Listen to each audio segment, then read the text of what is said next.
L'info éco avec Capital. On commence par l'info pratique Capital. Depuis ce matin, la SNCF propose les nouvelles cartes pour bénéficier de réductions sur vos trajets en train. Baptisées Avantage, ces cartes sont toutes vendues 49 € et promettent 30% de rabais au minimum.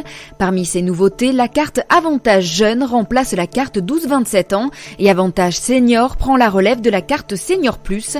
Les détenteurs de ces passes bénéficient dorénavant de remises sur les menus du bar TGV ainsi que sur le service de location Avis proposé par la SNCF. Pour tout savoir sur ces offres, rendez-vous sur notre site capital.fr.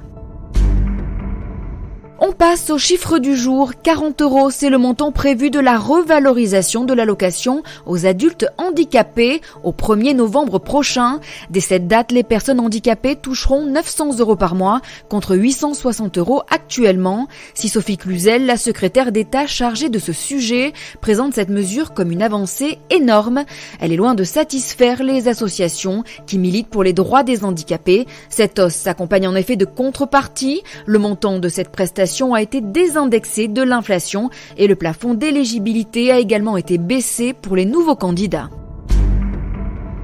Le coup de gueule du jour est poussé par une gilet jaune accusée d'avoir utilisé son fauteuil roulant comme une arme contre un CRS. Le 20 mars dernier, Odile Morin, présidente de l'association Handisocial, aurait volontairement provoqué la chute d'un CRS avec son fauteuil, en tout cas selon les plaignants. Contactée par Capital.fr, la manifestante conteste ces accusations et affirme avoir été gazée et aspergée par le camion à eau des forces de l'ordre. Blessée au pied, elle a décidé de contre-attaquer en déposant plainte pour violence volontaire en réunion et avec arme de personnes dépositaires de l'autorité publique.